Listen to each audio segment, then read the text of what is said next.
excuses anymore. We've said them, and we're done. Gonna move forward to the next couple of champions there. The Orianna still removed from Xiao, giving them the same respect. Nidalee, of course, still available. The Kha'Zix removed away from first pick, so that's a new ban that LMQ has shouldered. And so, no Lucian ban this game. Not so yet. we'll most likely see Lucian, Caitlyn. No need to first pick one of them this time, because one isn't taken off the table, and then you put somebody else on like a third pick. Yeah. Soraka banned out by LMQ, so they don't want to deal with that. It wasn't that impressive from Duosec, but the pressure was enough. Yeah. And the fact that Nidalee was also taken off the field. We're going to actually switch this. You're going to say Nidalee, I'm going to say Nidalee. Control the entire audience. Hasn't been taken off the field. It's been picked up. Okay, so speaking of how the picks and bans played out, though, so I feel like the Soraka ban actually helped Curse Academy because they got the Nidalee pick here. Didn't have to worry about counter picks there. I think they were happy to grab that one anyway as the steal away from Xiao, but it still means that Caitlyn's still here for Vasily, and then actually Ackerman with LMQ not banning Renekton, he gets the pick here on the second rotation. And he loved that champion back at Worlds when he was in Royal Club. Yeah. As no name, just constant Renekton top. That's actually how he made his name in the top lane. Yeah. So Ackerman just kept spamming that. And it's a pick that both Rux and... but both Rux and Ackerman. Ackerman. Yes. Ackerman and Rux both have great success on that champion. True. Just through and through. So they take it away from Rux, and he might pick up the Rise this game. Yeah, and so keep in mind as well that this is a continuation of what happened last game. You still have the Caitlyn. Also, you've got the better early game champion down in the top lane where they actually ends up going that matchup. You've got Renekton versus anything compared to anything versus Rise. Like, still the early game lead for LMQ. We're going to see what Curse Academy now does on their side of this. They're going to go for the Shyvana matchup. We have seen that go Shyvana's way, but also Thresh picked up now. Let's see how that goes. And I like that because the last game might be a little traumatizing here for Rux, having picked the Rise and having big goose eggs in his kills and assists, but huge numbers in his deaths throughout the game. So Shyvana stands a little bit of a better chance, especially if you get 2v1. Yeah. So I like that pickup, especially against Renekton because you'll eventually outscale him. Yeah, given the opportunity. Yeah, I agree. And I think strategically as well, teams that try to pick for late game against a team that's so dominant early, you just will fall over because your champions aren't equipped to deal with all the ganks and you fall. I feel like more of a sort of mid-paced team is probably the right way to go. Champions like Nidalee who can actually spike on 2 items, Shyvana as well who can hold up pretty well, Thresh always effective. So LMQ, their next picks come through. Lulu has been grabbed. We'll see if that's support or mid lane. I feel like it's a Xiao champion, but we'll see what else they pick. I would probably put money on. I'll bet on that. I'll bet that that's a mid Lulu there. All right. Like, almost definitely, at least in my head. Sure. So, the whole thing that's going on through Champ Select right now is everybody's stealing away contested picks all throughout. It's like, they are. First, we're taking a Nidalee here. We don't want to have Xiao back on that champion. Then it's like Renekton Caitlyn. Boom. We take those for ourselves over on LMQ. It's like, okay, we'll take Thresh and Shyvana now. Shyvana no longer contested, but works really well, and they didn't want to give up a lot of their hand. And then you throw it back down, and it's like, oh, Lulu Xin Xiao. So we'll pick our jungler, very highly contested jungler here, and we're going to pick up a mid laner / support. Yeah, I think it's a pretty safe pick. You know, both mid lane and support are, you'll get whatever you want. Your opponents have already grabbed those roles, so pick one that's at least contested, like that can swap back and forth and give you that one extra little chance to say, you know, let's make sure we know the matchup and then pick the lineup we want to go with. So Lucian does get grabbed up here for Mashby, not going for Graves versus Caitlyn that he opted into last time, and it's actually... It's a jungle Shyvana! It is actually jungle Shyvana, so Curse Academy running jungle Shiv, still going top lane Rise.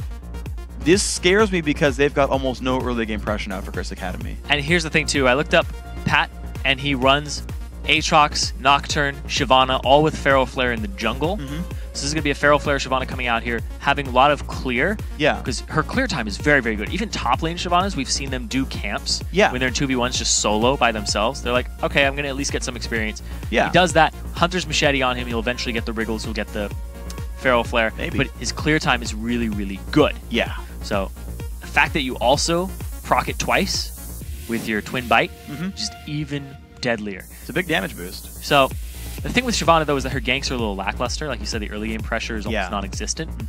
So you might go on hit Shyvana, which is just a really fun build to do. You're like Blade of the Ruined King on top of your Feral Flare. You need like a Ruined King or a Randuin second item for some sticking power. See what he grabs with it. So I'm a Liar, no name, picks up Xin Zhao, does pick up Feral Flare jungler. But he picks the one that's there for the ganks, not Master Yi, so I'm at least half right on this one. But LMQ have their full lineup, a freaking ton of early aggression. Annie Caitlyn is crazy, Lulu in general is great, Xin Zhao, good early gank, Renekton for the lane bully. LMQ, the same look for themselves, just a little bit less siege pressure. I'm looking at this. It's early, all across the board for LMQ. Curse Academy, late game Rise. Yep. Nidalee mid-late game. Then down in the bottom. Shyvana. Yeah, exactly. Shyvana in the jungle. That is basically, I need to make it to the late game. It's like the late game-ist AD carry. or jungler, I feel like. Does do AD damage. Yeah. So, well, I'll give you that one. Just a still little, going to be mostly magic damage, but I'll still give it to you. I'm being nice. No, I don't deserve that. Fine. Feral Flare does magic damage. You're dumb. That's it's correct. A magic carry. Good job. There you go. Okay. Take that one away from you. You don't deserve it. Lucian Thresh, though, at least, I mean, they're going to scale pretty much equally. Any of these sort of Trinity Force AD carries, like as much as the AD carry is your late game role, and like you're still going to eventually grab an Eye Edge and a Last Whisper and have really good damage threat, any of the guys who can go Trinity Force second item and succeed with it, I mean, anyone can, you should. Trinity Force Vayne, I'm sorry for the spotlight, guys. I still remember that. I built to be fair, on her. I did recommend Madras Blood Razor, and people are going Ruin King, so I got halfway. It's not the same. No, it's not. It's a different item. Entirely. If you could redo the spotlight today, would you recommend Trinity Force? No. Okay. Good. I've seen it once in a while, though, in competitive. Yeah, every now and then. At least in solo queue. Sneaks up. Yeah. I don't know. It's not completely horrible, but I understand it's not optimal. But yeah, so a lot of late game focus. But anyway, the point I was making, though, about Trinity Force AD carries is those are ones that at least power spike to mid-game. Like, I think Lucian's 2-item build is way better than Caitlyn's 2-item build, for example. So there's one spike there, but it's 24 minutes into the game. I think it depends on what Caitlyn's second item is, because I've seen Bloodthirster straight into Last Whisper, and I think that's really good, because then your ace in a hole is just so good at the sieging power in the mid-game. I just feel like, I mean, that is very useful. Like, you have really, really good, like, Qs and Rs. I just feel like you're still not going to have that same, like, if you look at a 2-item Lucian, you're like, okay, give that guy respect. He'll kill our top laner. You see 2-item Caitlyn, you're like, go Renekton Diver. That's generally my read on it. I remember who it was, but somebody today was like, AD carries are just tank distractors. That's their role. Yeah, that was Jat. We were talking about that with AD carry support matchups. It was like, yeah, he's a tank distractor. No, that was Yut. Oh, it was Jat? Oh, yeah, okay. I don't think that was Jat. Okay. I don't want to give Jat that. That's right. You know what? Jat doesn't deserve credit either. Even if he didn't, I don't want to give it to him in case he didn't say it, because he'll be like, what are you guys saying? No. One of those two guys. Smart people. AD carry, the role should just be tank distractor, because you just run around in circles and draw the aggro. Tank distractor or feed. If you see me in solo queue, you see Freak, that's me. I call dibs on tank distractor. You better kill their tank distractor first. That's pretty much what happens, too. It's like, who can kill the tanks first? Tank distractor, go! Okay, well, let's see what we get with this one. Curse Academy now in the blue trunks. LMQ wearing red. Health bars, at least. It's really up to them for the skins of what color they wear. Looks like... they're all grouped up, too. They're waiting for something. Xin Zhao wearing blue.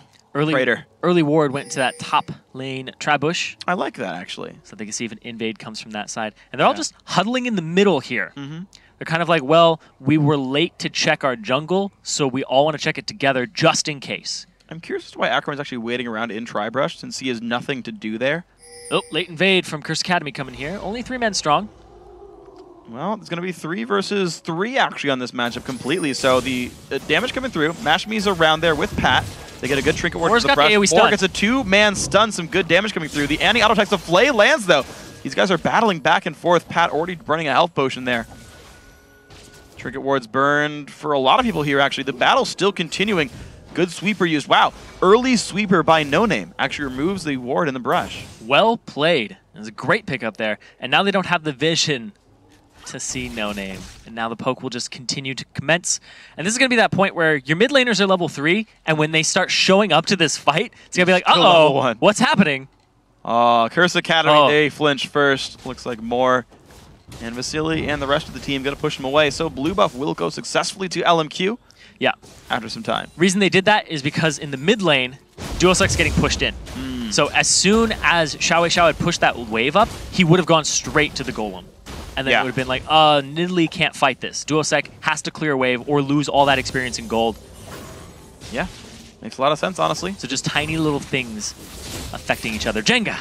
Yes. Good bit of damage comes through, man. Xiao actually winning this matchup very early on. Duosek trying to last hit under his turret, but right now down 5 minions. And of course, the push from Xiao is going to make that worse over time. Moore taking a bit of pain. The harass coming back, not too big of a deal. Level 2 will come out right after that cannon minion. Yeah, but Duosek, I mean, he's just having a really rough time with this matchup. Is still last hitting. No one going to grab his own red buff, so the jungle Xin Zhao doing just fine with his items. Pat bit slower in this rotation, but with the Smite, he's going to get level 3 as well. Duosec is getting bullied out of this lane by Xiao. And Xiao is an avid Nidalee player, and he knows Flash engage! Ooh, the Flash going to dodge this. Will he survive? Got the Primal Surge! He's going to survive right there. It's going to be all summoners down for Xiao. The same here for Duosec. Just trying to last hit with Qs, but Pat has to now hold the mid lane. Used the heal on himself, and then threw out the Primal Surge. It's the right order. Removed the healing debuff. Well played there. And now Mashme and K1 stuck now underneath their turret. I think they even got to lane first because they disengaged and LMQ is still giving a little bit of help to No Name. So even getting to lane first, Curse Academy still losing in the 2-on-2 right there. This has been a consistent situation here. And Mashme's a fantastic player. Yeah, he is. It's just the aggression that Vasily and Moore put out is very unique and very different compared to anybody else you'll end up facing in lane. And No Name, he kind of stuck it to you there. He played Xin Zhao game 2. Yeah, I know. I know. Counter jungling, getting those stacks because it starts stacking up when you have Machete. It does. He took the big Wraith. Watch him go Ancient Golem, and I'm right all along. Oh. It's super unlikely. But if there's one player to do it, I feel like it would be him. Mashme dodging away, keeping himself in a decent spot with this one. We're going to see what happens with this matchup here. Of course, it's still bleeding minions. Not too badly, actually. It's only -3, and everyone's kind of traded away potions anyway, so... So, Pat's off on the side. Here comes the TP and the engage from Pro. Play, the Lantern as well. Big damage comes across now. Moore does have the flash, but Rune Prison might be too much. One more spell to go. Rux picks up first blood 5 minutes in for Curse Academy. That's a lot for a little girl there. He's going to give up pressure in the top lane over a Renekton. And typically, Ryze is a good counterpick against Renekton. But now he's going to have all that free reign in the top lane. Go ahead and push those waves up. And No Name was seen by a ward. Yep. Not going to get picked up for much here. Not quite the fog of war manipulation he wanted. Yeah, but Ackerman's going to get a big lead in this lane. Look at this. Taking down the wave behind the turret. It's going to be a lot of gold denied from Rux. Even with the first blood gold, you're seeing a 300 gold lead for Curse Academy. It's going to slowly evaporate as these minions die under the turret. Of course, the dual lane forced to come back in as well. Early Sightstone picked up for more. Going to see if K1's... assist helps him with this one. And Moore started with the Ruby Crystal so he could rush that immediately. Allows him the sweeper, allows him more domination of the vision game in the bot lane. And now he's going to need it because what happened there was just a lack of vision in the tri-brush and seeing the engage. Also some good plays by Pro though. Absolutely. I mean, the entire thing worked well. Yeah. Good on them. And as we look across the map here, it's like Rux, he's going for that build again. Standard build here, but he needs to scale up. And Ackerman put the pressure on, but he's going to have it returned. Yeah, and we're going to see how well this Renekton can sustain because Ryze actually has already got his second mana crystal. The first blood gave him enough money for that. He had actually recalled for tier Ruby Crystal before the teleport bot.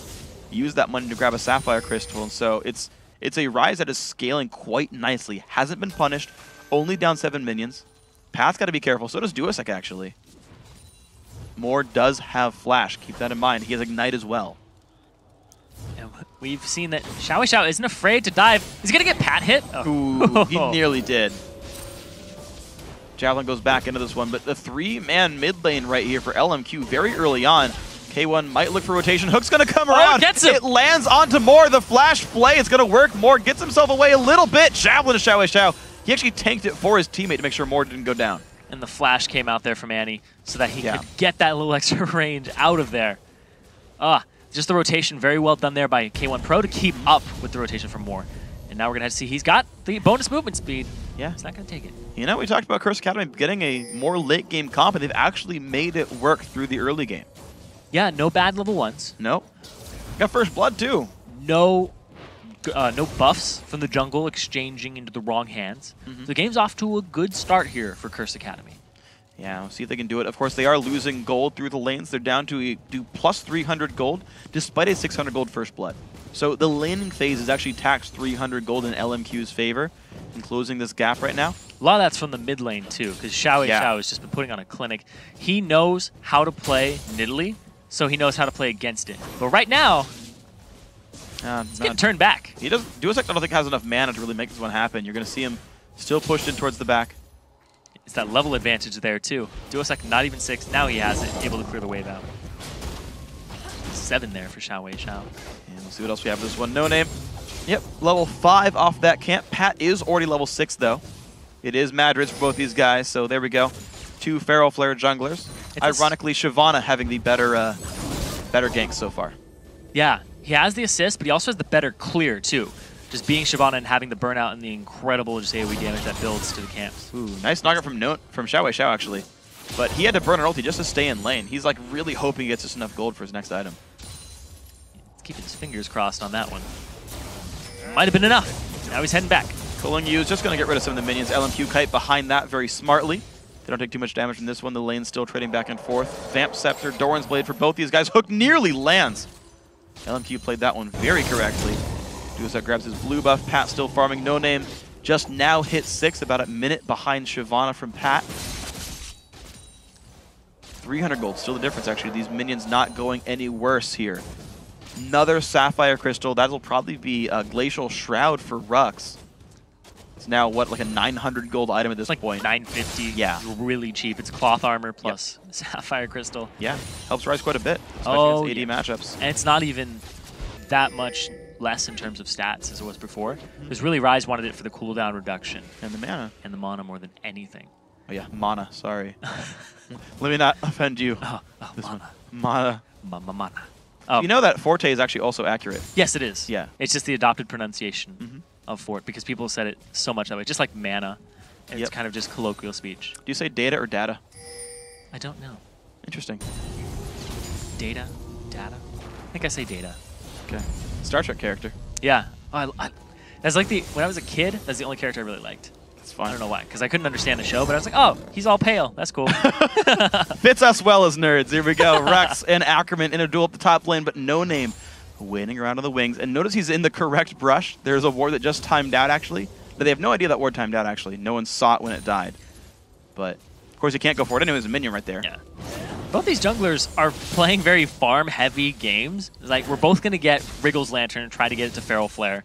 So the pressure in this game is going to be a lot less. And here comes the stun. And pretty big stun, but the double dash is actually used early. Here comes No Name taking a bunch of pain. The Ignite onto Rux. He gets the trade kill, but the red buff just goes to Ackerman. He's going to walk away successfully in that one. Pat pops the ult. He doesn't get much for it. I think he missed Xiao, actually. Duosec now not in the best spot. The Q, will it come across? Get away from your teammate. 2v1, no problem. Ignite flashes the Q at the right time, keeps himself okay. Man, that was rather close. Yeah, 2v1 there, and Lulu against the Shyvana, it's just soft kiting backwards with disengage. It's Glitter Lance, you can't close the distance, and now he's rewarded with a turret. Well, look at Xiao's build. He actually rushed a Sheen just to have better burst trading. Doesn't care about the mana regen, doesn't care about CDR. Just wants to burst out. Oh, he's got the Sheen. He's going to do the damage. It's okay. Summoner Heal pop, but top lane turret goes down as well. LMQ, with the slow push lead in 2 of their lanes, have already taken 2 turrets. And despite the heavy farm game here from the junglers, it's really ganks that transition into dragons, so nobody's touched it yet. And that might be the next point of contention here, considering that this middle turret's gone down. Xiao's going to need a new target in his sights, because he's not the type to just sit around and do nothing. Definitely not. He's going to sweep away the wards now. 3 sweepers already. 12 minutes in. LMQ killing off 2 trinket wards just now. They have made their way over towards Dragon, and honestly, Curse Academy's duo lane just had to recall, so they're not in a position to stop this. Xiao putting pressure back on a Duosec. Just imagine how devastating that would have been if Glitter Lance had hit. Yeah. Well, looks like we are going to have potentially Cutlass first for Pat. He's added a longsword after the Wriggles. His stacks, by the way, 17 right here, so not far off the pace. He's 8 stacks away from Feral Flare at 12 minutes. I'm thinking about it too. Athene's, considering that you can no longer get 2 Glitter Lances off of the same help picks, the Sheen is actually quite good. Yeah. It's going to give you more mana. It's going to give you Q ability. Exactly.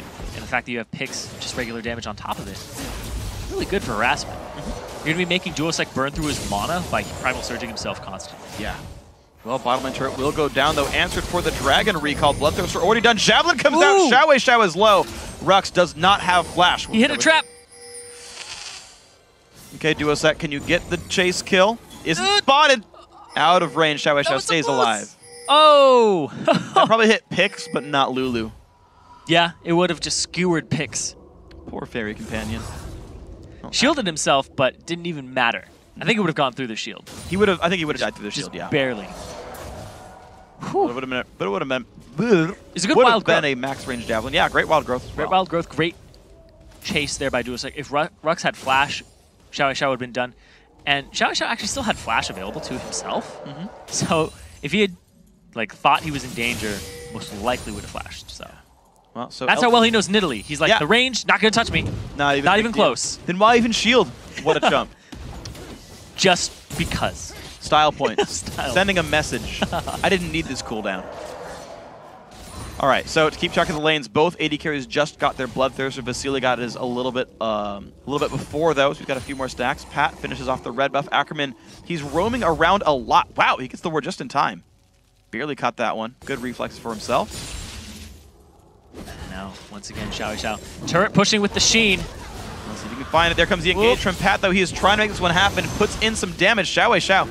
A little bit low, but Pat, I mean, to be fair, jungle Shyvana, that cooldown's so low because you're always attacking. I feel like that's okay. Yeah, it's like 45 seconds if you're just always attacking things. Yeah. Very, very low.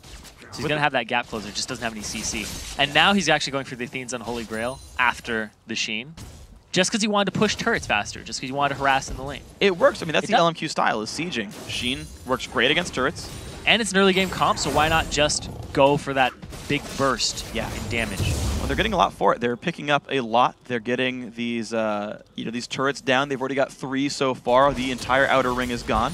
Rux is waiting in the top side, just getting his farm. That seems exactly like the goal for Curse Academy. Ackerman hasn't been top lane for a while. He's been roaming the last few minutes, looking for this push. Now Rux definitely off to a better start. Has the teleport available to him, and there's a ward, a pink ward, behind LMQ. So if Curse Academy can route them right into it, it may help, but they have a long way to go before that happens. They really do. This turret very much under siege. Xiao whimsying himself, even for the Sheen proc. Just look at how much he's just bullying this lane. He's gotten that turret by himself. Yep. It's going to be middle tier 2, going down right. There it is. LMQ picks that one up. 4-2 in turrets right there. 3,000 gold lead. Even though they have very few champion kills, they're out-rotating the competition. And Xiao's really exploiting the weaknesses of Nidalee, where he doesn't have any wave clear unless he's in his Cougar form. Because all you have to do is Glitter Lance over and over again. If he goes in to try and clear that wave on the Nidalee, you just help picks him, and then Glitter Lance him too at the same time as the wave. Yeah. So no matter what you're going to be clearing out, and you can see 50 CS. Now Ackerman, a little far forward here. I'm going to be okay with that one. He's going to back off. Rux just killing off some of these minions here. They're more important. Yeah, I mean, gold. Exactly. I mean, Curse Academy, really, they are playing a more late game team.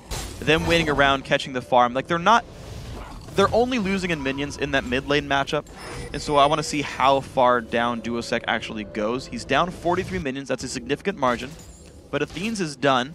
So at least his items are still moving forward. I just want to see how long it takes before Duosec gets really menacing javelins. Because the farther back that Nidalee is, the more chance that No Name and Ackerman get tank items and are able to ignore those javelins anyway. And just soak them up. Yeah. His team. So it's just going to be a non-factor at that point. Pretty much. And it's once again, like what happened last game. If you look at the farm difference between the mid laners, it's not really so much that Duosec has been shut down, or it's not that Xiao has been fed, it's that Duosec's been shut down. He's just not getting the same amount of farm. And last game with Xiao and Nidalee, it was like, whoa, look at those spears, they're chunking for a lot, and Soraka can't heal it all up. Yeah. Not because he was fed, but because Soraka just never got going. Yeah, and he just had such great mechanical skill to last hit minions, it was pretty safe. We see some quick ward clearing, Ackerman gonna dodge away. That ward's gonna go down, but he's still gonna trade back. Actually burns his Fury in that one, not a big problem though. Let's see, another Javelin does hit Vasily in the back, though, but it's Bloodthirster Caitlyn. She'll be able to lifesteal back up. Javelin's getting pretty hefty. Just one item completed here. They're only going to get bigger. Hits No Name as well. The ward over the wall keeping him pretty safe, but here comes the siege once again. LMQ putting the team to work down to the bottom lane. The flash engage, the box comes down. Tamer's on the backside as well. How will this fight go? Lulu is rotating over. The block, more goes down. Vasily, one hit from dead, picked up. 2 for 0. Curse Academy look for a third. They can't quite find it. No Name still getting chased down, but here comes Xiao. Javelin doesn't actually quite land, went too far forward. Duosec, though, still on the chase. Ackerman on the other side, there's a TP in as well. Rux, Rune Prison finds No Name again. The Javelin not quite landing, but that was because of Rune Prison. There's a 3-kill swing for Curse Academy. And they're in the lead in kills 5-1. It's just objectives that LMQ have had in their favor. 2 turrets up and the Dragon. Dragon in 3 seconds here. It's Curse Academy. They have their eyes on the mid lane. And the reason that fight went the way it did is because it was an engage 5-on-4. Hard engage by Pat and Rux, just all getting in there, and no Xiao with the disengage Lulu, which is the key point here for LMQ to keep everybody away, aside from the audacious, the swooping crescent sweep. There it is. Well, of course, the mid lane outer turret did go down, making that 3 to 4 in turrets, not far away anymore. And now Dragon being contested. Curse Academy finally getting themselves on the scoreboard for this one. Ackerman waiting in the wings, though. LMQ don't want to give this up, but their jungler's not around. Pat, he doesn't actually get the lander for himself, does get the smite. Big damage. Moore goes down first, but Pat's got nowhere to go. He's going to fall over. Vasily taking an ulti just to be sure. Their Ackerman in the wings does have some fury. No Name re-engaging as well. Rux taking some pain. Javelin comes across. They do not take down the Crocodile. They're still going to have to try to run away from this one. A -1 fight for Dragon. Not exactly what Curse Academy wanted, but at least they got something. And they're almost even in gold, so it was actually a good trade on the overall. And now back to clearing the waves, back to trying to siege this up against a Nidalee. Well, we'll see. The last minion goes down. The minion No Name has to tank this, but he doesn't take enough damage. That will be a dead turret. 5 now for LMQ. They've taken most of the outer ring. So if Curse Academy ends up winning another fight, there is gold for them to take on the map. We saw it there where they got the turret. We're going to see here, Pat decides to stay in and just smite it away, and then Moore just gets dropped there by Mashme with actually a really great fade away on his auto attack. Yeah. And then Rux, he just gets collapsed on here by 4 members. Curse Academy, they seemed so afraid to fight that. No Name wasn't in the battle yet. They knew that LMQ was trickling in, but the fact that they waited, let Pat get soloed, and then like refought later, it was just strange shot calling by Curse Academy. Yeah, and this is something that we've seen from Curse Academy multiple times, where their beginning of their game is really solid, and then their late game decision making, it seems like there might be something a little like conflicting calls. One person wants to say like, I need the dragon, we need the dragon, which it actually was a good call in the overall because it went even in gold, but they lost the bottom turret, and they may have been a little afraid because they hadn't backed since they last beat LMQ in that fight. Whereas LMQ were coming out strong. Full items, full gold spent, combat stats ready to go. Yeah. So in the overall, they were actually a little bit stronger. Yeah. That seemed the case there. Xiao going to grab his own blue buff. Fighting the golem. There we go. Finally gets it. Plus 8 gold for the little mini guy. You got a 1,500 gold lead for LMQ. Definitely not the same as Game 1 here. Game 1 was almost over by this point. The middle inhibitor was dead by this point in Game 1. Curse Academy only down 2 turrets, up 3 kills, equalizing many of the objectives here. Nidalee coming online fairly soon, has the needlessly large rod, but Lich Bane already done for Xiao is a bit of an item lead. And Vasily, he's actually already purchased Alacrity on his boots after the Zeal. So he's just going straight for that mobility and trying to get out of the claws of Pat. Yeah. And away from Rux, keep him at arm's distance. Yeah, but he wants to disengage that. I mean, Caitlyn is naturally out of Ryze's reach. Just barely. So if you can stay out, enough to matter. Enough where you can probably auto and still run away as long as you're not getting caught by a flash or something. But Ryze is a good champion at killing AD carries. As soon as you land the Rune Prison, all the tricks are out the window, and Vasily will have maybe a bad time here. He does have the 1 summoner heal, though. Moore did run Ignite, whereas Exhaust for KO1 is going to be pretty useful at stopping some damage output. Curse Academy about to get engaged on. LMQ rotating it from the side. Actually, the flank as well for Xiao. You guys might have to be careful with this one. Vasily coming down as well. Looks like ships passing in the night. No fight. And the Feral Flare completed on Pat, and now it looks like he wants to go for both Randuins and Blade of the Rune. I think it's just the Cutlass for the slow, and he'll stop for a while. Yeah. Finish Randuins, finish Banshees, then move forward. That's my guess on his build. Of course, Sork Shoes and Early Distortion did come out for Moore. So he's got more flashes. He runs faster when he flashes for 1 second in case he didn't quite get in a range. But also the Tier 2 Frostfang line. They've been again under fire. We'll see if Curse Academy can make their way in once again. But of course, LMQ ready to defend. Hook comes in on a No Name. No Name takes some decent damage. Flash engage finds Rux. Can he survive this one? In comes the engage from Shyvana. The box down as well. Exhaust on Vasily cuts his damage down rather quickly. Ackerman's still on the front lines. Great Q comes across. Low health bars now on Curse Academy. Xiao finds the Q. 90-degree angle takes down the dragon. And that's just the power of Lulu right there. Whimsy herself to re-engage and just help Pix Glitter Lance across. So I thought nobody was going to get out. I thought everybody's going to get out of the fight with nobody dying. Yeah. And then Xiao just says, nope, that's not going to happen. Was straight in. He still had his flash available to him. We're going to see here. That goes on to No Name, but that says for Moore, let's get Rux. They go after him, put a lot under Rux, but Pat tries to disengage it. Ackerman goes a little deep, gets Rune Prisoned up, and Rux is now kiting backwards with Ryze's spells, trying to get them out of there, and Xiao says, oh, they're all grouped. And Rux eats, oh, it doesn't eat it for him. Pat actually takes it, and that was the actual combination there. Yeah, Kate snipe into 90-degree Lulu Q worked quite well. LMQ do go +1 on that fight, putting them now 3,000 gold ahead. That lead is ever so slowly growing. Randuin soon to be completed here for Pat. That might help him a bit. But until he gets magic resist, he's got to be afraid of Lulu and Annie. When you saw the engages, like, Moore was okay engaging on just Rise. Yeah. And it worked out to start the fight out. He had to flash away, took a lot of cooldowns as well, maybe a summoner healer too. And you're seeing, you know, Curse Academy, it's weird because I still feel like they don't have to rush anything. No, they don't. They got a 5-2 Rise. You can wait. They have that late game composition, and the fights have actually been going pretty well, considering you're going even with LMQ at the 24-minute mark, whereas this game, last game was over by round 27? 23. 23? It was already over by this point. Yeah. It was gone. And now Dragon's up at 15 seconds. They know they want to set up for it, so Curse Academy having this control, but they're standing over 2 wards. I'm going to get rid of this one with the pink ward. 8 seconds. There's the hook on the no-name. Can they find another battle? They dive right in on towards Rux. Here comes the culling, but it hits almost nobody there. Rux in the back line getting blown up, but Moore does fall over. Rux still trying to kite back. Chaos nowhere to go. He does fall down. 1-for-1 in the battle. Ackerman still wreaking havoc in the back lines. Pat forced to run away as well. Flashes away. Duosec now turned into a cupcake. A double kill now for no-name. This fight going well for LMQ. Pat also slowed down. 3 kills LMQ, crushing the fight. Once again, evening up the kills, and the Dragon, big, started up by LMQ. Now, it's most likely going to fall into their hands. Yeah. There we go. 217 per person. So, obviously, Rux has a big target on his back, and LMQ is just putting so much into that. Ackerman goes straight after it. No name. Tunnel visions him into the pit. Didn't have flash to get out. Yeah. So they knew he was pinned in there. But meanwhile, Curse Academy says, let's go after more. Let's kill more. And they do. But at what cost? A lot. They give up the Dragon. They give up 3 kills for that 1. Yeah. The box wasn't even up as well for K1. It's up now, but he couldn't cast it during that fight.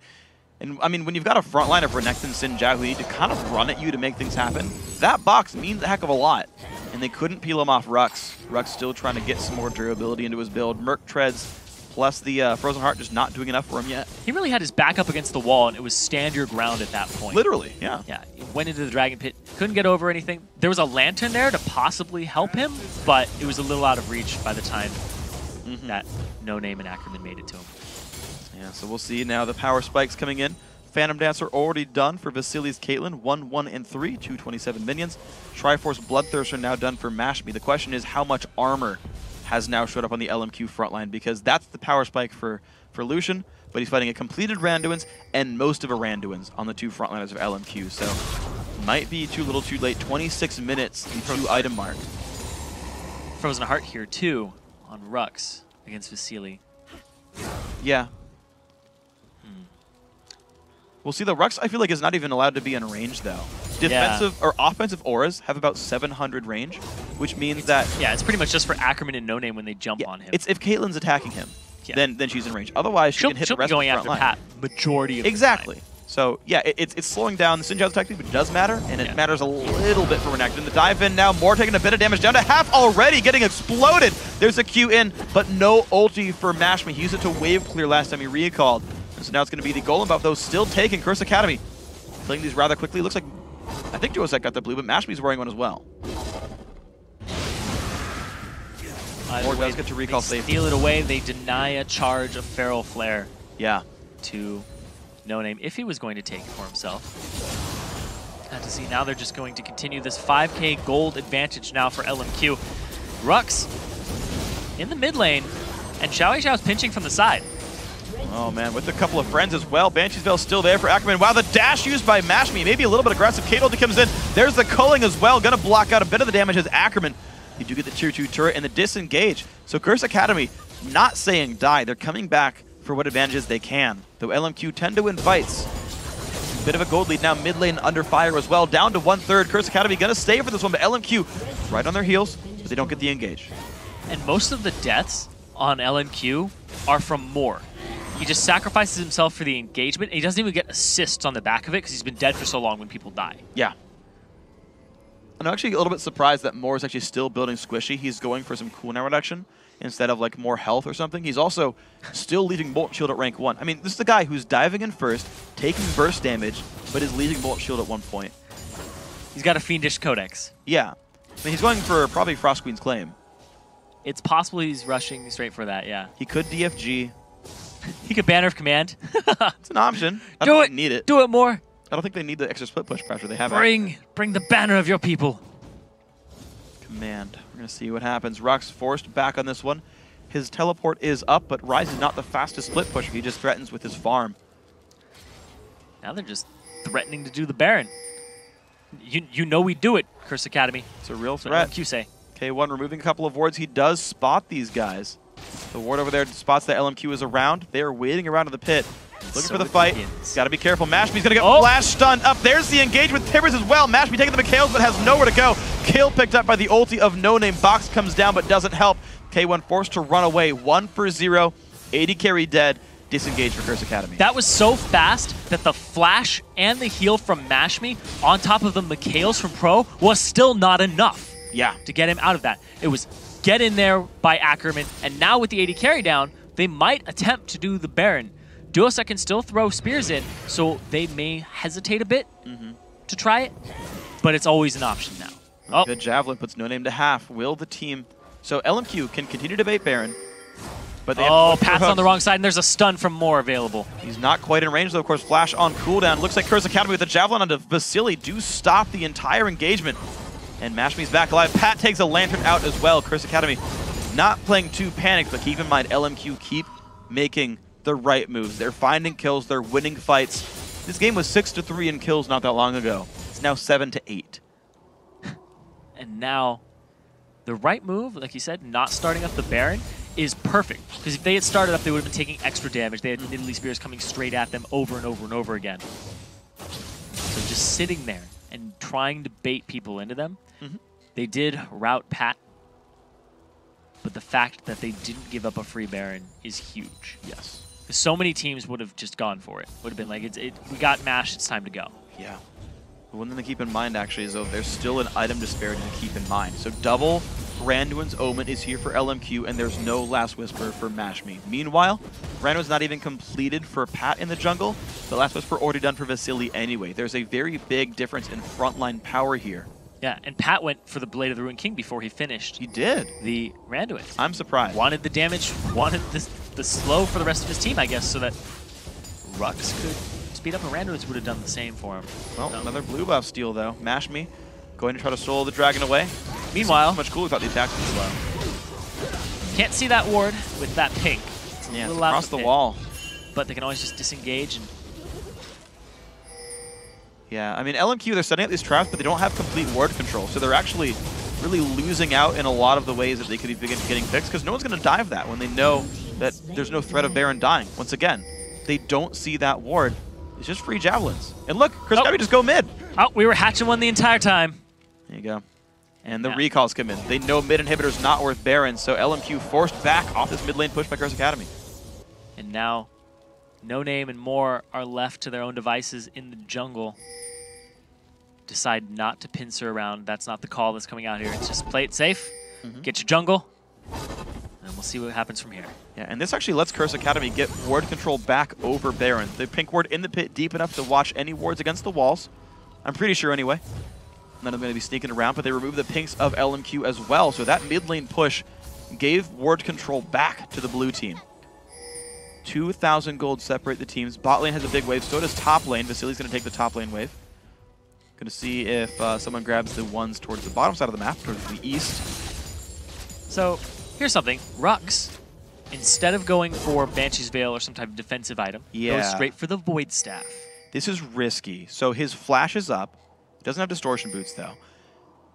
If he plays it right, there's low risk of him getting caught out and dying, because there should be multiple frontline threats. There should be the box. There should be a Shyvana. And then he can remove No Name and Ackerman, and they can kill the frontline and push forward. But it puts a lot of strain on Pat to not die, which I feel like him going Ruin King is not going to happen. It's not going to help that, yeah. And Rux and No Name, sorry, Ackerman and No Name, because I see Reconnecting and I'm like, Rux. Yeah, right. It's Ackerman and No Name. They have a lot of magic resist in their pockets already. See Hexbreaker, Merc Treads, and Banshee's Veil. Yeah, and then that's why you go Void Staff. Vector's Cal, etc. So that's why he went Void Staff. He's very effective against this team currently, but at the same time, Ackerman and No Name might not be on Rux every time. We saw that they are willing to change targets and blow everything on MASH in a split second without hesitation. There we go. Looks like a little bit of a push towards his mid lane. Oh, Ackerman gonna get hit for a little bit of damage, loses the Banshee's Veil. Javelin's still shooting out, but none of them hit just yet. Rux off with the team as well. Ackerman taking a bit more poke. Mash being down to half mana, but that's enough to fight with Lucian. A haste onto Sinjao, the hook onto Moore. The engage comes in, the box comes down. Rux now on the front lines doing a good amount of damage. Moore will almost fall over, but not quite. Rux forced to flash away. He overextended. Javelin onto No Name. K1 in a bad spot. Flash to the wall, still goes down. Overextension by Curse Academy. They give up a kill. And Rux, he was doing a lot of damage there at the start. We saw the Void Staff look like it was going to pay off. He was just wrecking through Ackerman, but eventually turned in onto him, and Vasili's damage alongside Xiao Xiao is too much at this point in the game. And only one person on LMQ even had to flash in that fight. Most of their summoners are still here. Curse Academy burned 3 of theirs. It's a summoner spell lead as well for LMQ. And LMQ still got the kill lead in that fight, on a fight that Curse Academy wanted. And I want to frame this too. Look at the CS on Xiao Xiao compared to Duosec. Yeah. 100 up. He knows how to play that matchup versus Nidalee. He knows how to exploit her weaknesses, and now they're going for Baron with Mash Me nowhere near this. Oh, it's going to be a bit of a risk now. Baron dangerously low, almost no chance of a steal. Javelin comes through to Vasili, but not going to be nearly enough. Now Pat forced to run slowed down, and the Dragon Form wasn't yet available. Another kill comes through. LMQ dominating now the late mid game. Pat was just passing by, and man, he got a present for that one. Yeah. Chunked down immediately. 405, 324 CS for Xiao Xiao. He has so much more gold than Duosec right now in this game. Yeah, he's about to complete his next major item. 900 gold in the inventory.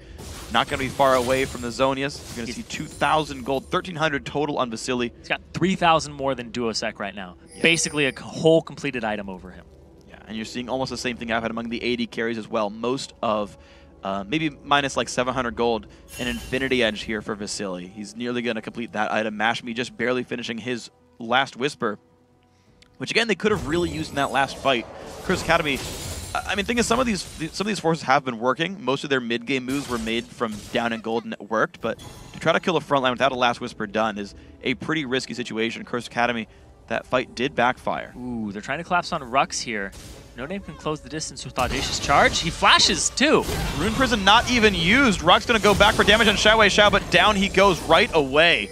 It's a flash Audacious Charge. You didn't want to even give Rux a chance. Didn't have one there. It's going to be not the best situation. Now Pat and K1 forced away. Blue buff was smited up. That at least was taken here for... Actually, I believe that did still go to Duosec. No, they did go on a Pat, but he's got to have the Dragon Form. Goes over the wall. Did get a Lantern, but didn't get to use it. But now he's without the ultimate there. LMQ now look for the mid lane. They've got Baron. They've got the champion lead. 5v4 for 23 seconds. They've got the gold lead as well. Mid inhibitor turret goes down. Inhibitor also. This Baron buff, they're just going to heal up a little bit right now. Ackerman gets caught, but they don't have the engage to follow up afterwards. No. They have no front line right now. They can't go in for a fight like this. LMQ, they can just make the rotation back now to the bottom lane right here and look for more advantages in this matchup. And now Xiao Xiao with the completed Lich Bane from early on, with all this AP behind it, just shreds turrets so quickly that the Siege is basically walk up, clear wave, hit the tower once or twice, and then just do it over again every 30 seconds. Yeah, well, here they go. 37-20 in the game. LMQ with this win guaranteed themselves a spot in the North American LCS Summer Promotion Tournament. If CA can't hold on, they fight the third place match. There's the engage, finds a stun on a Pat and Mash Me. Better damage comes through.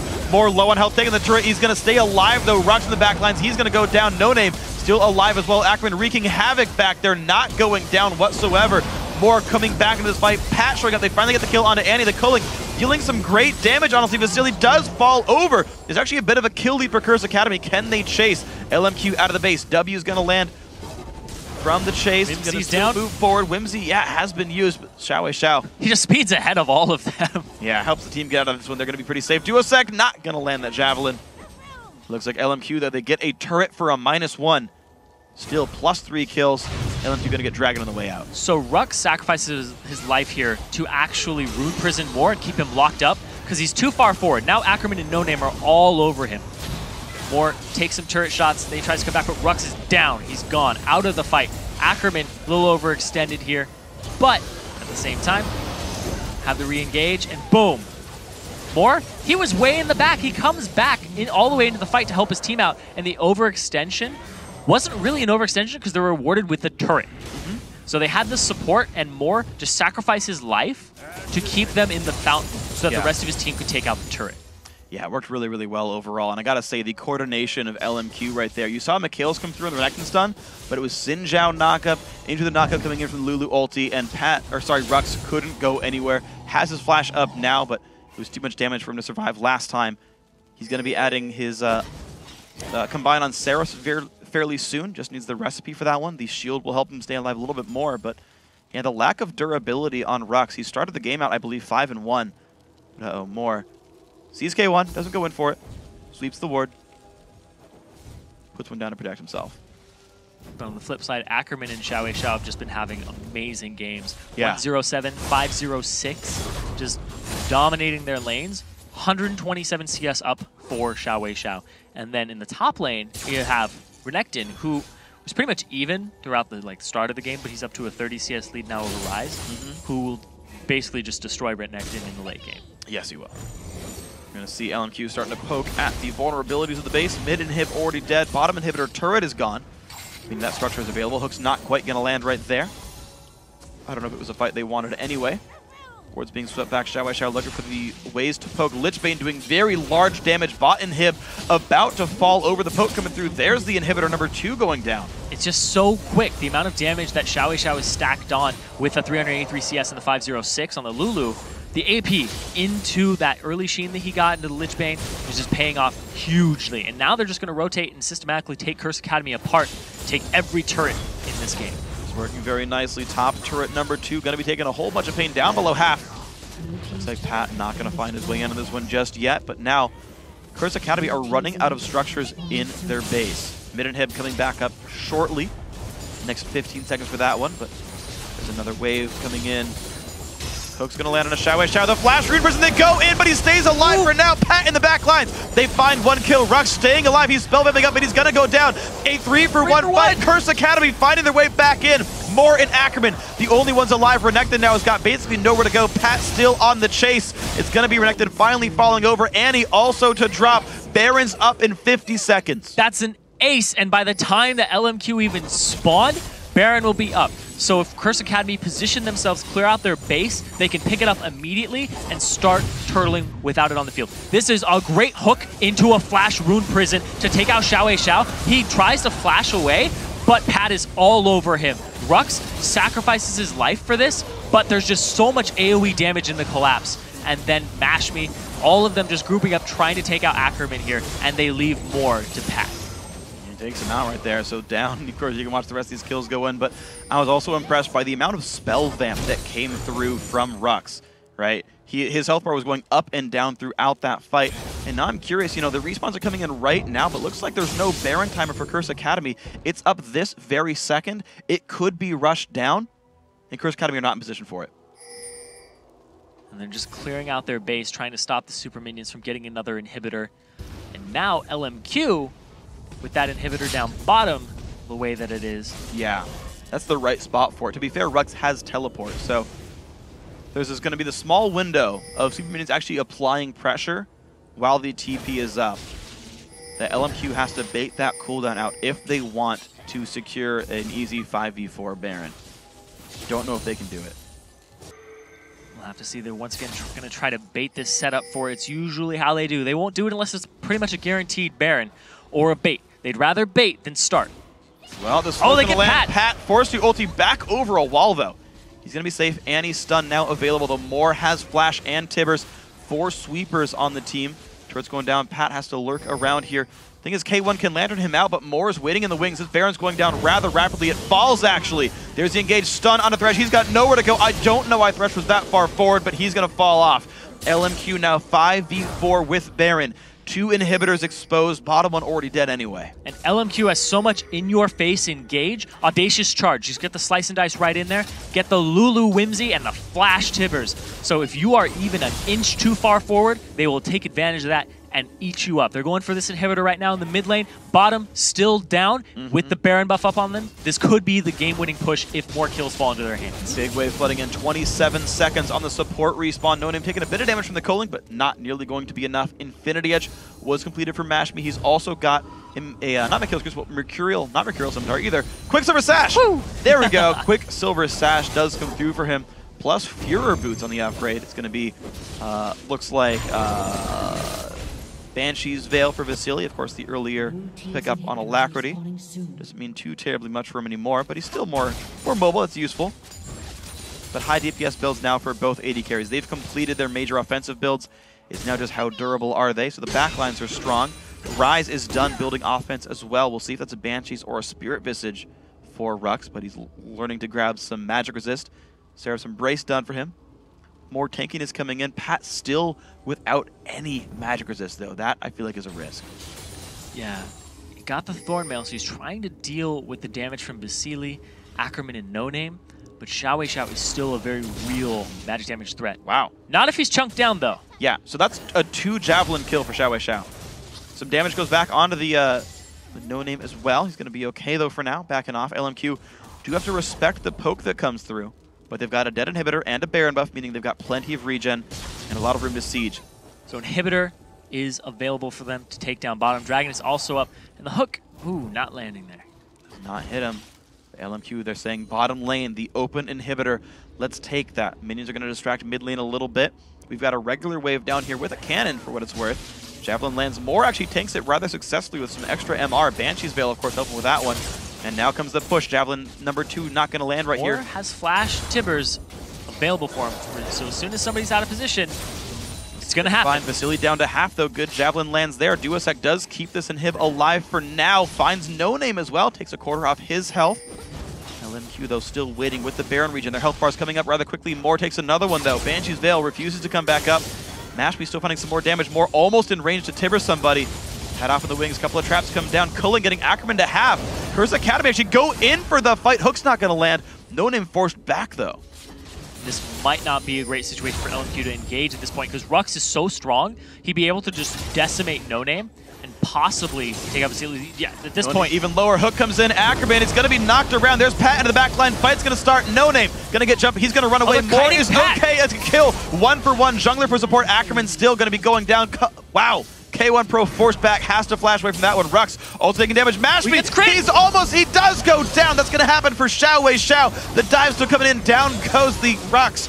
Down goes almost everyone. Curse Academy, 2 versus 4. This should be the game. LMQ to 2-0, finally in the semifinal, fighting tooth and nail, but they will make it to the LCS Summer Promotion Tournament and into the finals. They have not lost a best of 3 that they have participated in since being formed as LMQ over here in America. Yeah. They've lost games, they've lost best of 1s, but they've not lost best of 3s ever. So just sticking to that from start to finish wasn't them all the way through it. Curse Academy came back multiple times. There was a tug of war, and Rux was really the linchpin in that helped Curse Academy stay in it. Yeah. That last fight was pretty much a non-factor. Was being zoned off. Pat, little too aggressive, had to dive back in, and they focused him down so quickly. At LMQ, their targeting in team fights is really astounding because they know who to prioritize, and they don't hesitate to do it. You're sitting there, I sit there and think, if they had like haphazardly targeted that person, it wouldn't have worked out. Absolutely. Like, I'm imagining the voice comms are probably kind of similar to TSM. Like, Vayne. Just get him. Rux. Get the Rise. Get the Lucian. All in him. Like, when they say all in, I mean all in. Flash, slice.